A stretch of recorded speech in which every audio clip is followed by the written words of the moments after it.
جو آگ بجھانے آئے تھے۔ السلام علیکم۔ السلام علیکم عامر بھائی، وعلیکم عمیر بات السلام۔ کر رہا ہوں، کیسے ہیں؟ خیریت جی سے عمیر ہیں؟ صاحب آپ ٹھیک ہیں؟ خیریت سے؟ اللہ کا شکر جناب۔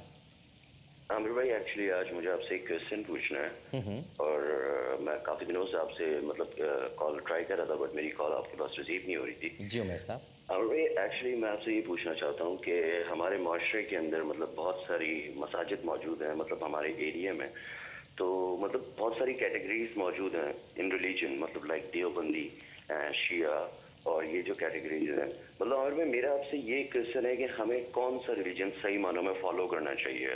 جتنی کیٹیگریز بنی ہیں، دیوبندی، قادیانی اور یہ سب، ان میں کون سی صحیح ہے؟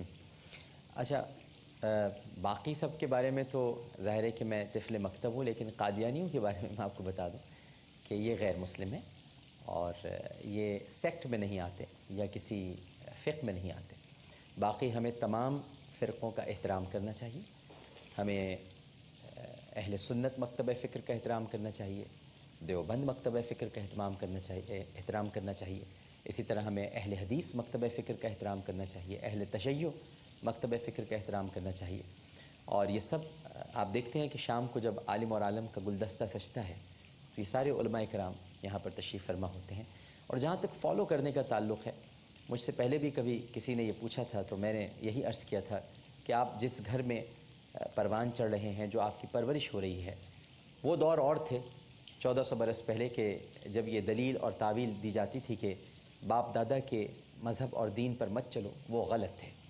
ظاہر ہے کہ وہ کفر اور شرک اور الحاد کا دور تھا، لیکن اب الحمدللہ اسلام کا دور ہے۔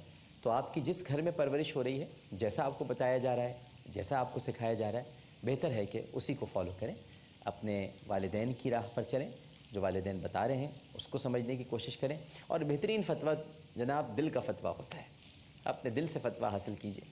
بس 3 بنیادی باتیں ہیں، میں کوشش کرتا ہوں کہ ان کا خیال رکھوں، کبھی کبھی غلطی بھی ہو جاتی ہے، اور یار دوست میری پرانی باتوں کو بار بار نیا کر کے پرانا کھانا باسی نکال کے اس میں سے پھر تڑکا لگا کے تھوڑا سا بگار لگا کے مارکیٹ میں دے دیتے ہیں کہ چل جائے گا، لیکن سڑ جاتا ہے، منہ سڑ جاتا ہے، اس لیے کہ پرانی چیزیں زیادہ دیر چلتی نہیں، پرانی باتیں تھیں، پرانی باتوں کو بار بار آپ بگار لگا کے اس پہ ہری مرچیں چھڑک کے تھوڑا ہرا دھنیا لگا کے اور پھر آپ دے دیں جناب کھاؤ، تو سڑا ہوا ہے، وہ اس میں سے تو بو اٹھ رہی ہے، وہ تو بہت پرانا ہے، بدبودار ہے، گندا ہو چکا ہے، غلیظ ہو چکا ہے۔ تو مجھ سے تو کوئی بھی اگر پوچھتا ہے تو میں کہتا ہوں 3 باتوں کا ضرور خیال رکھنا چاہیے۔